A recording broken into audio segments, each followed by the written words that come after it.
You got questions? I might have some answers. Forget it anyway I can. Keep on rocking in the free world. 99 problems, but a mortgage ain't one. Keep on rocking in the free world.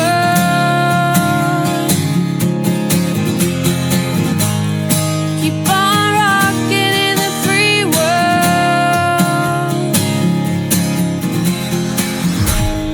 Keep on rocking in the free world. All right, first one I'm not going to be able to help out with, but I just wanted to mention it. John King asks, Justin, I'm trying to find an 8-foot awning to put on my pickup truck cap.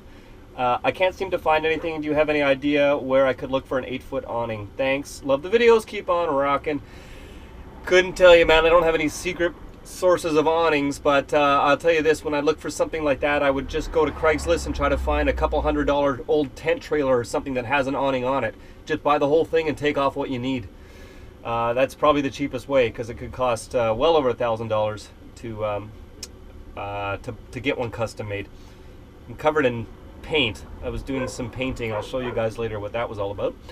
Anyways, Robert Reynolds says, Justin, I have a good question for you. What's your favorite beer? I know it's not a van question, but inquiring minds want to know. All right, I'll let this one slip because beer is awesome. I don't really have a favorite beer, man, as long as it's Canadian. I like craft beers, and when I'm lazy, I just drink good old Canadian, of course. Camper Van Kevin says, hey Justin, when camping on the street, how much does the natural runoff road slope for water drainage affect your standing, sleeping inside the van? I'm guessing you probably have found a level or almost level sweet spot to park at. Do you carry any boards or risers to put under tires on low grass side? Well, the only time I've ever seen anyone use that is when they have older rigs where the fridges are very, very temperamental and the fridges need to be pretty level. The newer rigs like this, it's not so. I've never had an issue, and I'm never level. But I see a lot of the older rigs up on blocks on one side.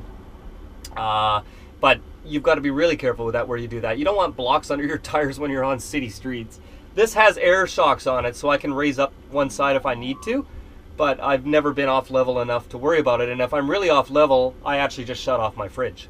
As far as living and standing and all that, I don't really care. Never noticed it. I know I'm on a tilt all the time, and I think it's kind of cool, actually.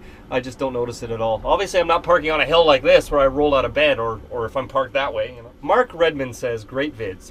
I've learned tons from your channel. Question, when you're parked and you're using your in-dash stereo system for music and sound for the TV, it doesn't affect the auto battery. I'm assuming the stereo deck is not wired to the house batteries. Thanks again for sharing your experience with us. Yeah, most motorhomes, they're not wired to the battery, to the starting battery.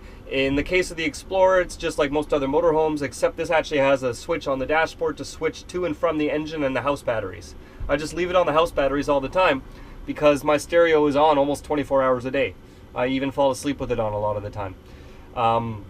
But if I leave the switch on engine, then I run the risk of running down the front battery. However, that would just be for the deck in the front. That wouldn't be for the amplifier and subwoofer. That's what really kills the battery, not the radio itself. And those are connected to the house battery. So even if I leave the switch connected to the engine up front, it's still not going to drain power from the house, from the auto battery for my amps and sub. So it's not been a big deal. Now the next one is really awesome. This is from Claude Rains. It's not really a question. It's just a really good comment, so I wanted to read it out to you guys. Claude Rain says, most people don't have a clue, and they like it that way. I've been living in a high-top van for 3 years. Once you get over the shock and idea that you're somehow less of a person, the sooner you realize that you're the sane one. While most people have to work 150 hours every month just to give it to someone else. I got friends that make $100,000 a year. They bitch because they can't make ends meet. Yeah, dumbass, stop spending it all and learn to save for once. You don't need that 2,500 square foot house to start with. And you spend more money buying shit to put in it. Then you're never there because you spend half your time working and driving there and back. The other half is sleeping, repairing, upkeep, and watching TV or video games. Then you have property taxes if you're buying it. Hell, you pay if it's paid for. Water, gas, electric as well.